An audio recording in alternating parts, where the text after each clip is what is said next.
depends on where you were born, how you grew up, like what your family was. Like I grew up in Louisiana, and I wouldn't by any way say that guns were glorified, but I mean, they weren't forbidden.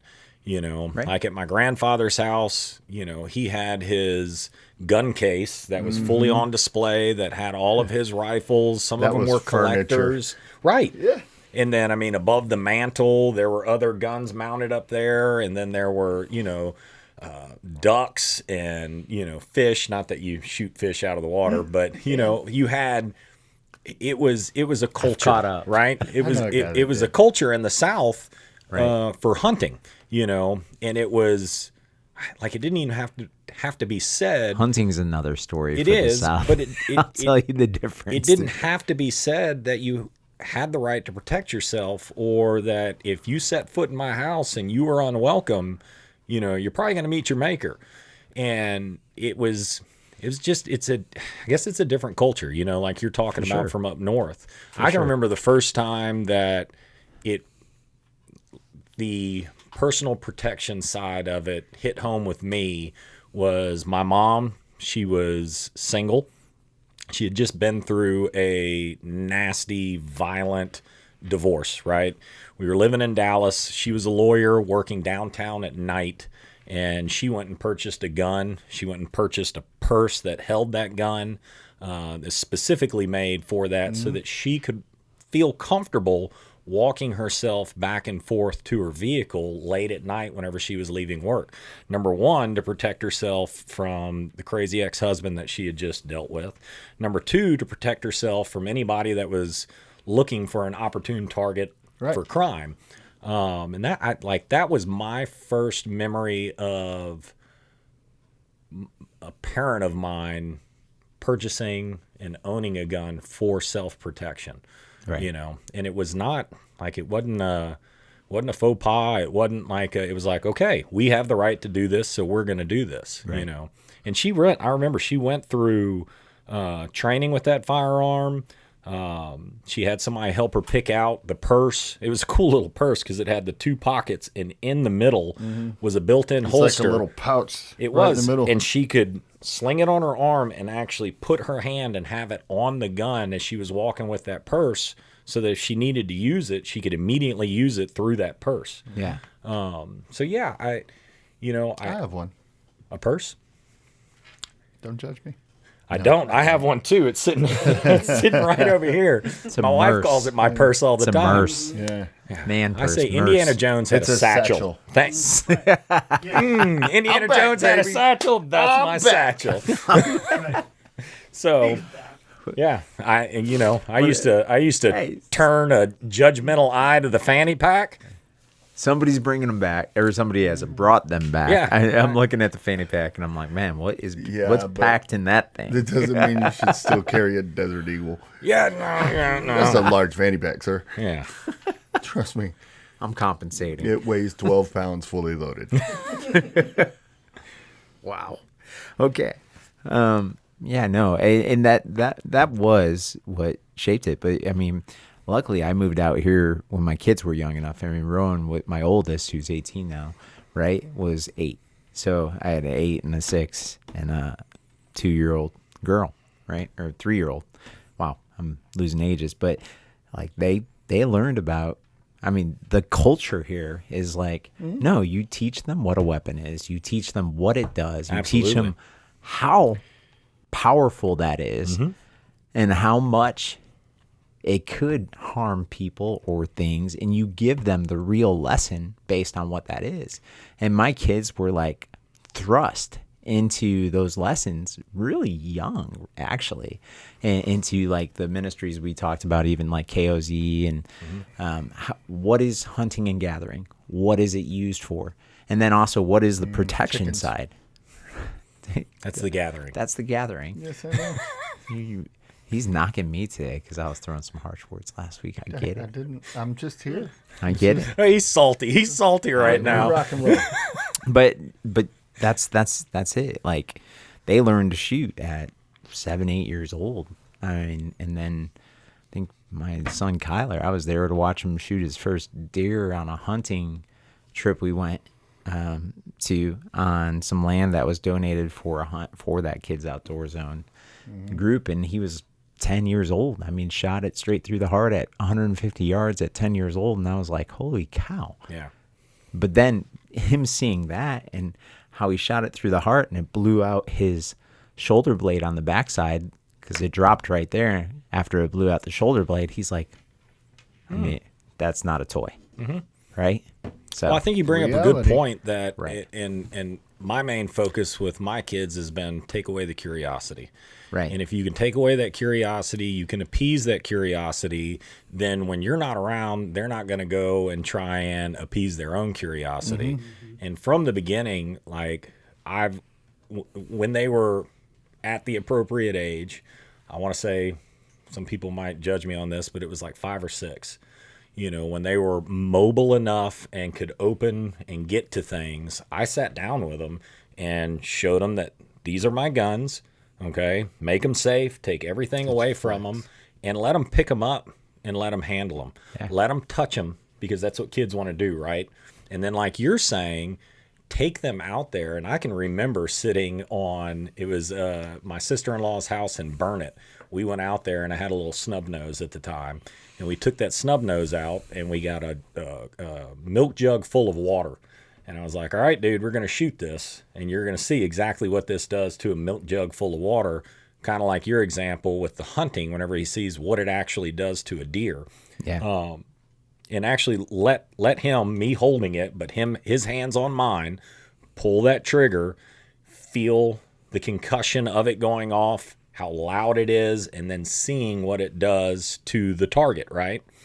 And I think if you allow them to do those things, and my other thing was anytime that they asked to see them, I would stop what I was doing and I would appease that curiosity because I don't want that curiosity to go unchecked and for them to appease their own curiosity. Yeah. I'm to the point now, and I know that there are a lot of people that probably don't agree with this, but I have my own opinions on locked up guns, whether that is readily accessible to you or not whenever something happens. Like it's You going to be just throw hard to the get safe to. at them. Right. You pick the safe up Yep, and you throw it at them, and you'll be fine. So I have guns in my house that are readily accessible, and I have zero fear that either one of my kids is going to go and pick one up, play with it in any way, shape, or form. Now, when they have friends over, or if Yeah. other friends of ours, their kids come over, Yeah. I go and lock things up because I don't. You only can control I what can you only taught. control my kids. So, and I think the hunting is a great example because I took Gray, I think he was 6. We were actually out at the Kimbrows and took them hunting out there. No, I take that back. So his first one was with a buddy of mine, Brandon Blanche in South Texas. And he was 6 years old. Almost same story as Yeah. yours. I took him out there and we were going to just take it down with an AR, right? It's a simple gun to use, doesn't have a lot of kick. He's no. small. The advantage with him and I is he's right eye dominant, I'm left eye dominant, so I shoot everything from the left shoulder, which allows him to lean in so I can shoulder it, and he can still manipulate the gun because he's using his right eye on my left shoulder.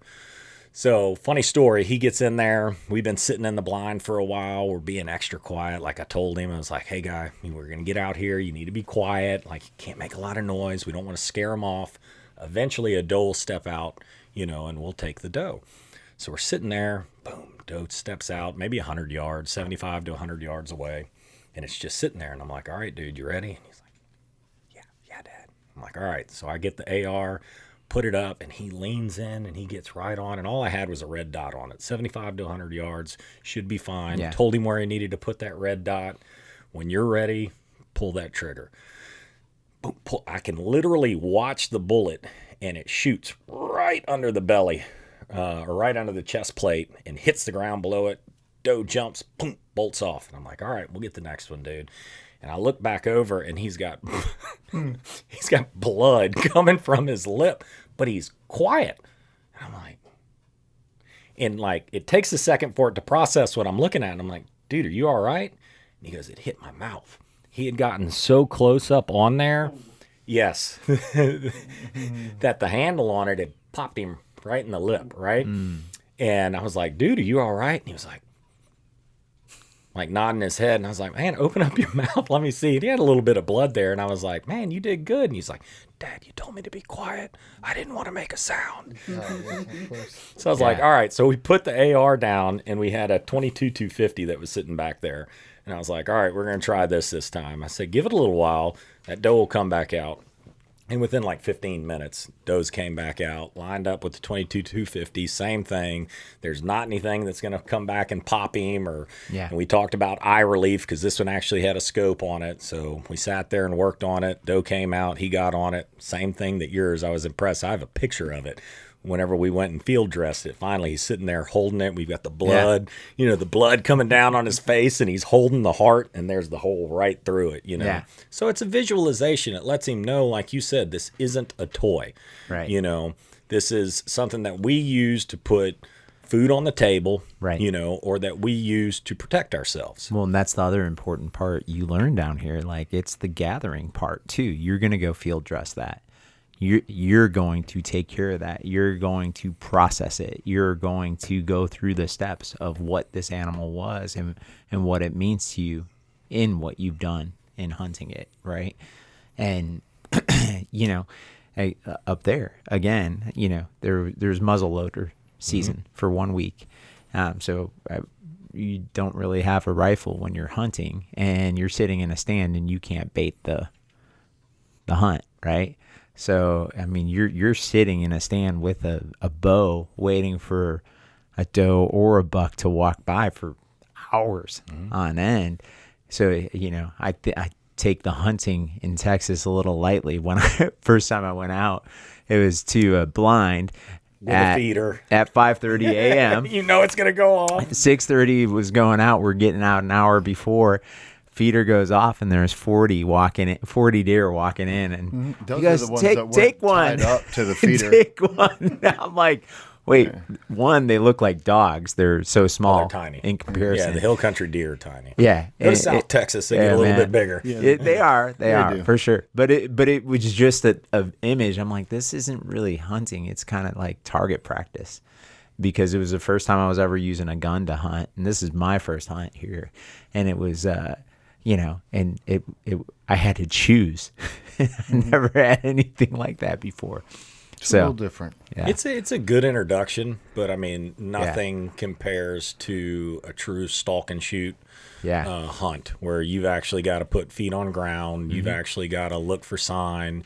You actually got to try and track them down, get eyes on them, move in close enough, know your wind, know your odor discipline. I mean, here in Texas, you can literally walk to the stand in flip-flops with bright red shorts and a neon green shirt, whatever, and sitting there and take a deer, and that deer never even knows that you're there, like you're talking about. But my first 10-point buck, I have a picture on this phone somewhere with me in a red Cardinals jersey, ear pods in, holding up the head. Yeah. That was a true Texas hunt. Yeah. So, but hey, he couldn't see me. That's good. So, Yeah. but carrying that to carrying knives, and I will say out here too, if you're living on some land and stuff like that, there's some coyotes and bobcats and things you might need to stab every once in a while. I don't know about stab. Yeah. I don't know about stab at any of those things. Stab or shoot. I don't know. But I mean, we talk about everyday carry stuff from whether it's firearms or knife, flashlight, those kind of things that become your tools. Yeah. And I think they get more specific based on line of work and those kind of things. Not gun wise, I don't think, but yeah, I remember.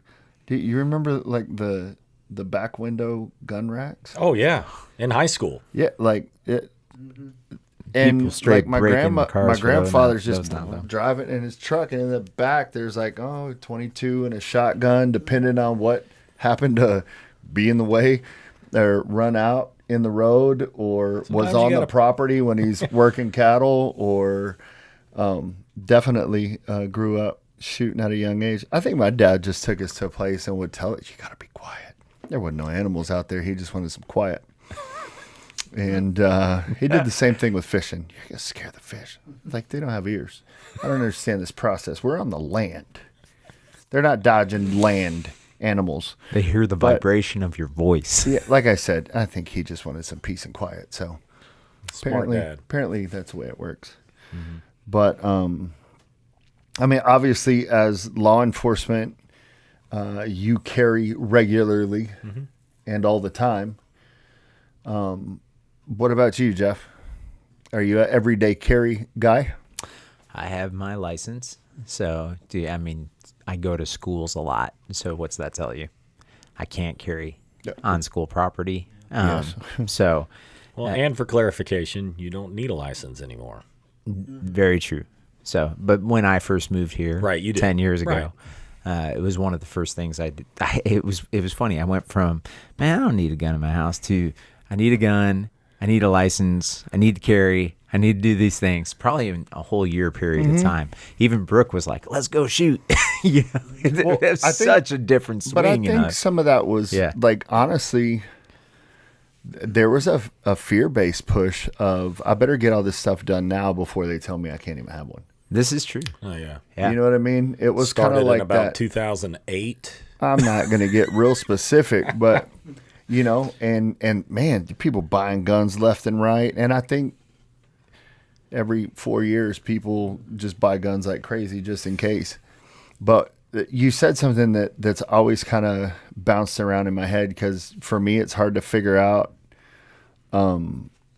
looking at whether it's, trying to read the law, trying to define what it says from what you're saying. Explain how we've gone from licensed carry or concealed carry or whatever to now. This is the state of Texas. You guys in Chicago is different, but like how it works as far as like what's happened with the law, why, if there is a why, and what exactly does that mean to Joe Citizen and their firearms?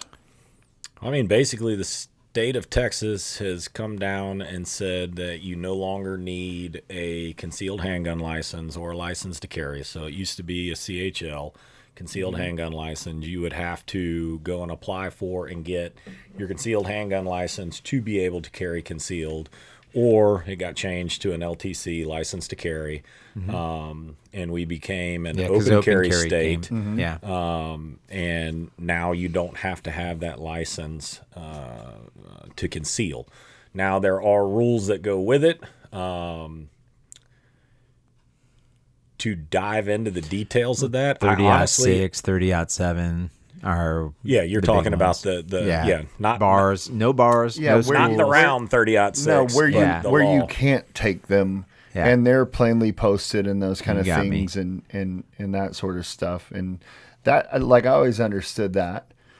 And like even nowadays, it's like, okay, so in my vehicle, and it used to be like, if you, at least the way I understood Right. it, if you didn't have like any type of licensing or anything, then you couldn't have a magazine in the weapon. They had to be like separately carried and all of this kind of stuff. And so yeah, like what Those laws are gone. interesting. So it You is- still can't shoot out the window while you're driving. depends. I mean, If you could Normally. if you could prove it's a defensible action. The problem's going to be that if Proving- you're in a if vehicle, you're in a it's vehicle, you defensible can get away. action. Exactly. Yeah. you can get So- away. Right. And that was the one. We're not legalizing drive-bys here. No, that was the one thing from, taking the class and all the stuff that we did. It's like your justification for that type of force comes down to perspective of not only you, but everybody else, and your Looking in. ability to escape the situation, your ability to diffuse the situation. These dudes running down, shooting people in the back.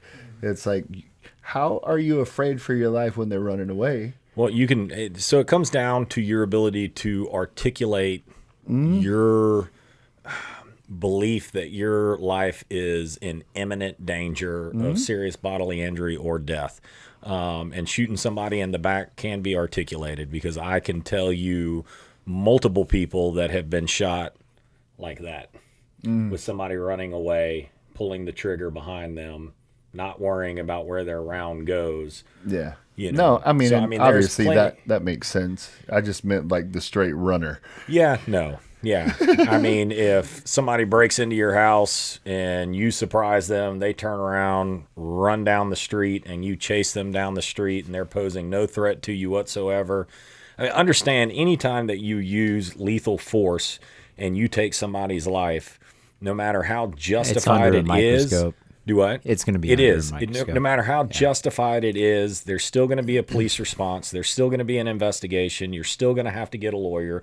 You're still going to have to go to court. There's still going to be a jury or a judge that is going to make a decision on whether or not you defended yourself rightfully. Yep. So you 100%. It's a thought process that needs to be done well before you ever pull the trigger. And I'm talking, as soon as you buy that gun, you need to have already had that conversation with yourself to know that you are willing to take somebody's life if they're threatening yours, a loved one, or somebody else's. Of course. Because there are just some people that just they're not cut from that cloth, and they're not able to do that. Typically those people know that, and they don't own a firearm. Yeah. You know. So no, I mean, and I've had that exact conversation with my boys, because, you know, my boys are now of legal age. Right. They can purchase their own firearm. Yeah. And all of those things. And it's like, you know, I get it. I understand. Here's the thought process. Because apart from, if you just want to be a target shooter and you keep it locked up in the house and that kind of thing, and you like to go down and plink away at the shooting range and that kind of stuff, if you plan to carry, that thought process has to go, the moment I decide to remove this weapon from my purse, satchel, you know what I mean? It's like there's consequences as soon as that happens. And not only that, but your lifestyle, your temperament, those kind of things. I mean, my boys they're good boys, and I'm not worried about that type of thought process, but it's like, it's not just have a gun just to have a gun. No. You know what I mean? Those days really, man, it's very different. I mean, conflict in general, if you have the opportunity to walk away, walk away. You'll talk to some of the most seasoned, hands-on fighters or people that train in any type of martial art, and they'll tell you that they will avoid conflict at all cost. Yeah. Like if somebody's running their mouth and talking trash to them, turn around and walk away. Yeah. You know, where you draw that line is when they either get within proximity to where they can hurt you, or they put hands on you. Yeah. But if you have the opportunity to avoid conflict, avoid it. Like don't welcome it. Don't, you know, encourage it. Walk away from it. Yeah. I agree.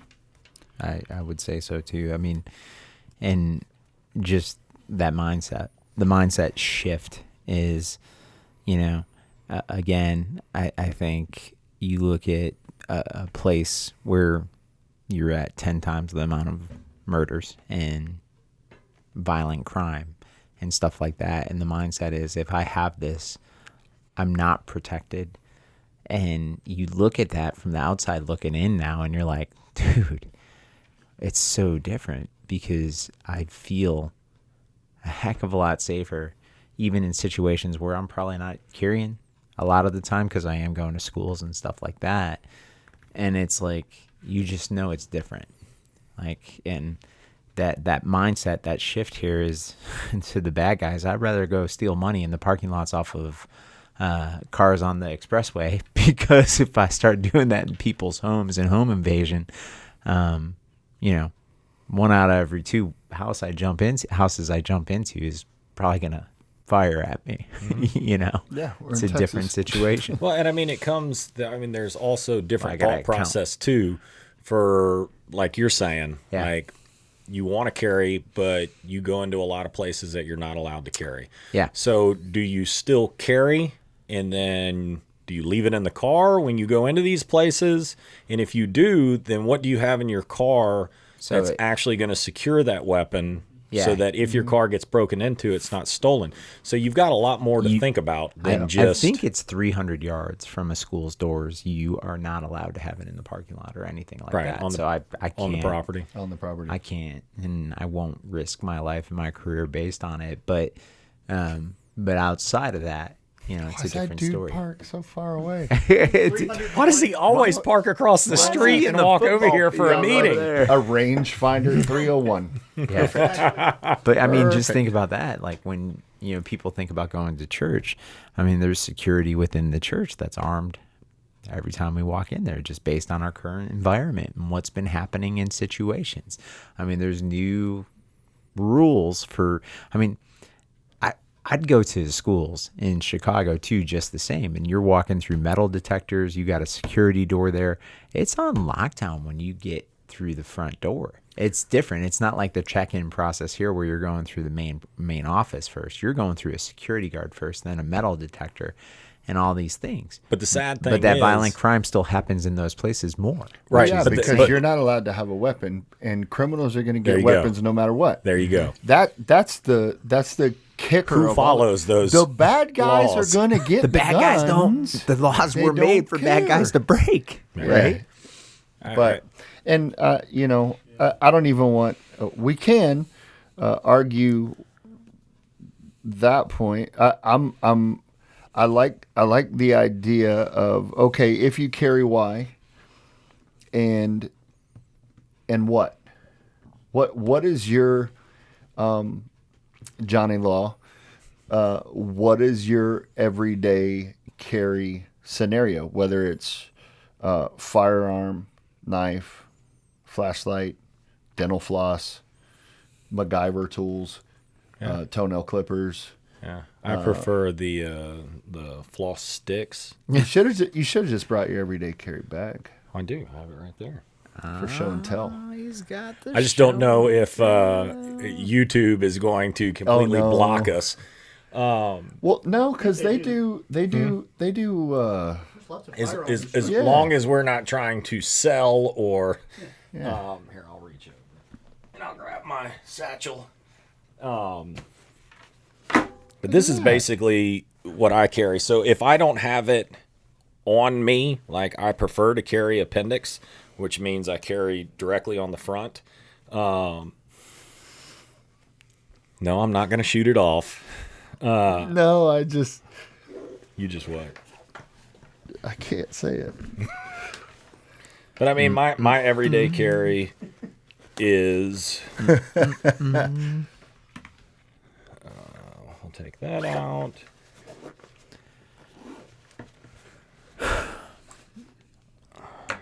Flashlight. Pause.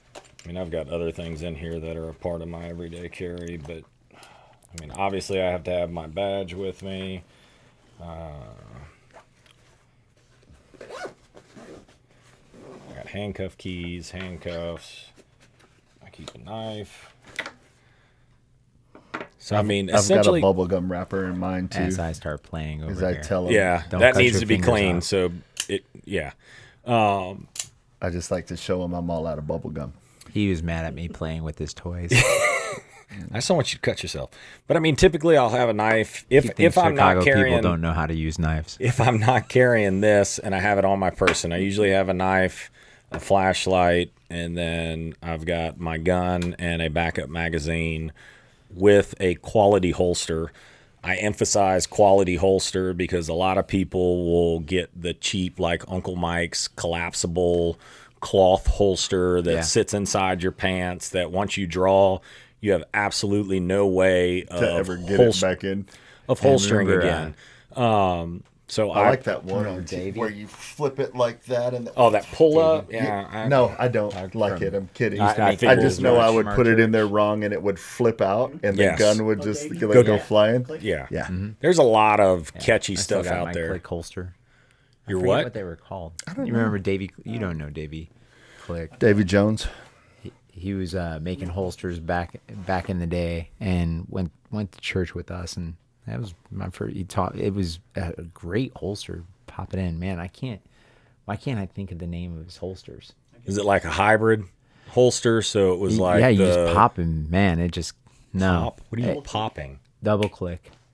Double click holsters. What are you double Like clicking? a retention Last holster. name is Click. I don't know what the double part is. Yeah. Oh, so it's a play off of his name. Yeah, But I mean, if we get into holsters and like for 20 years of law enforcement, I've carried so many different holsters.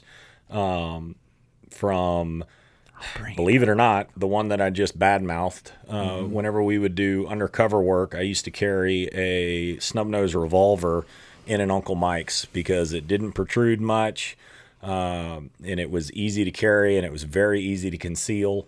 And what I liked about revolvers is everything that we were doing when we work undercover is very close quarters, right? And with a revolver, you don't have the action of the slide. It can't go out of battery. You can't have a malfunction. You can literally, and they call them gut guns, you can stick it into a gun. You can pull that trigger 5 times. It's going to go off every time because skin, clothing, or whatever is not going to cause a malfunction. Whereas with these, you could run into that issue. Why I stopped carrying that was we went through a firearms class that was tailored to plainclothes undercover type work. And I pulled that snub nose one time to come up on target, and that Uncle Mike's was still on it. And I was like, all right, yeah, I'm done. Oh, Police Academy. Yeah, it was, which brings up a good point of training. If you are going to carry, if you are going to have a holster, train with it. Know how it works, know what its limits are. I found the limit of that Uncle Mike's. It did not have good retention on a belt. You couldn't reholster with it. And if you pulled too quick with it, the holster came out with it. Now, it wasn't going to cause a problem because I could still shoot through the holster, but I looked like an idiot while I was out there. So I've upgraded now. I personally like Tier 1 concealed. They make a great holster that sits appendix. It's got features on each side that help push in and keep your firearm from printing. And what I mean by printing, for those that don't know, noticeable. Is that while you're wearing it, you don't have this gun just printing across there so that everybody knows that you're carrying. Yeah. And then on the back side, it's got these little cushions on here, and they kind of sit on the pressure points of where it sits up against your body, and they're sloped like this, so it pushes the bottom out, which pushes the top in so that it doesn't print again. And then it's 2-piece, so it's got flexibility because it's on the front of you. And it's got good retention with the... You just got plenty of extra bullets in there. Well, I mean, you never know. You need 'em. I'd rather... You need 'em. What's the saying? I'd rather have it and not need it than need it and not have it. Right. Yes. And I can conceal this very easily. I can conceal this in a pair of workout shorts and a T-shirt, and nobody even knows that I have it on. And I mean, this is my everyday carry. It's a Sig Sauer P365 XL with a red dot. I keep the normal magazine in it just to keep from printing, and then I have the extended one, as the extra. So, I mean, that's pretty much it for me. Personally, whenever I give anybody advice, it's not going to work right now. Whenever I give anybody advice, This is a no-no. To carry these things and they don't work. So you know. It's no-no. it's a no-no. Don't play with this. When knife anybody either. asks about what type of weapon to carry, I mean, my best advice is Something you're comfortable with. go to a range. Yeah. Most ranges you can rent a gun, or you can rent multiple guns, or if you have friends that have guns, Not go for with the weekend. them. No, just for the session. That'd be an issue. I just need to take this I just need it for one night. 2 or 3 days. Max. You sell gloves too? Yeah. Rubber variety. is go to the range and actually put your hands on multiple different types of guns, see what fits your hands, which is the most comfortable for you to shoot, which you're the most accurate with, and then kind of narrow it down and kind of go from there. Like I know a lot of people love Glocks. I like Glock is a very dependable gun. It's not something that I want to carry. I'm not as comfortable with it. The SIG for me is just real comfortable. It's small. It's easy to conceal. It's accurate. I can shoot it at a distance and still put rounds on target. Yeah. You can carry quite a few rounds in a small package. So yeah, that's pretty much it. Yeah, I'm an XD, Springfield XD. Yeah, that's a good one too. XDM, so 40 caliber, little punch. Now I'd argue with you on the 40 cal, but again, it's preference. You go lighter typically, but yeah, that's a bigger gun. But that's the first one that I purchased when I was out here, like moved out here, and I told you. So that's why. But it is, yeah, it's not light. I've had so many that.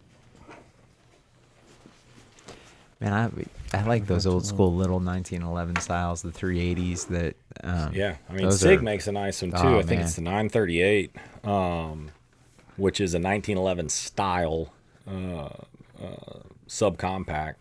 But yeah, there are plenty. I mean, for my first, that's what I kept trying to convince Brooke to get. Like, that's what you need to get. That's the gun. That's the one you carry in your purse. So. My first 8 years in the department, I carried a 1911, a 45, Kimber TLE. Kimber TLE. Mm-hmm. We had a approved weapons list whenever I first started, and for like the first 8 years, that's what I carried. And then we transitioned over to everybody having the same firearm, which it made sense. I mean, there was a lot of research and thought that went behind that. So if anything were to happen, I know that your magazines are going to work in my gun and any other cop that I'm on scene with. So it's interchangeable, whereas before, if I'm carrying, a Kimber 1911 and you're carrying a Beretta 9mm and you're carrying a Glock, those mags aren't interchangeable. Right. And I wouldn't have hit anything anyway. Yeah. I had terrible luck. I'm not knocking. I know a lot of people, and I've shot side by side with them, and they're great, and they love them, and I don't know why. The Glocks? Yes. Yeah. For me, it just was never an accurate firearm for me. Glock 9mm the most popular gun in America, basically? Probably. I mean, the Glock what is that, by far. 17 and the 19. Yeah. Because we can't carry the 18. Yeah, skip right over it. It's like the SEAL teams. They just throw numbers out there to make you wonder how many there are. Of course. No, I shoot a Springfield as well. I have an EMP though, so it is the 1911 style, but it's like the ultra carry. Nice gun. So Springfield makes a great product. I enjoyed it, and I shot. Like I said, I've had from I don't know how many different Glocks, from 45s all the way to 9mm, and I have a like the other one that'll go as well is a revolver. So I have a Kimber K6, like a 357 Magnum, and you can put 38 in there, or the 357, and just depending on, I don't know what the day feels like, but I think it's really interesting where you really start to kind of personalize how much comfort means in your own protection and your own kind of well-being. And I think you hit on something that was really just kind of paramount, is taking the time to actually put the work in. Like, it's not just magically, because you're own a firearm, that you're safe. It's like, as soon as, and even better than most, adrenaline and all of those things start kicking in, and you have zero training, you're more likely to injure yourself or an innocent person or something else. For the house to just have a shotgun, Right. because it's not going to go all the way through the walls like that. And Well, it depends on what you're shooting out of it. well, And when you're talking about Don't put sheetrock, steel. yeah. But, I mean, say it and spray it, right? That's what it is. A shotgun in the house takes care of everything in front of you. So, and then some. Well, and that's so to an extent, and I mean, I think that that's a somewhat of a fairy tale. A Hollywoodism. Whenever it comes to a shotgun, because most shotguns you can make very accurate shots, and the spread on them is not as much right. as people believe it is. I sawed the barrel off. So I'm just- there I'm you just go. Kidding. All the way down. Yeah. It's like, you can't even tell there's a barrel just so you get pistol grip. I'm thinking back to that movie, I'm Gonna the Get You, red- Sucker, where he's walking in with all the guns and he falls down and starts shooting them. I'm okay. He's dragging himself in. The red tip of the shotgun shell actually sticks out just a little bit, yeah. further than the barrel. Kind of looks like a flare gun. So it's like, don't stand in my 180-degree radius Listen. forward from me Yeah. because it's going to spray every direction. It's we don't more know like where it's going to It's more go. like a mine.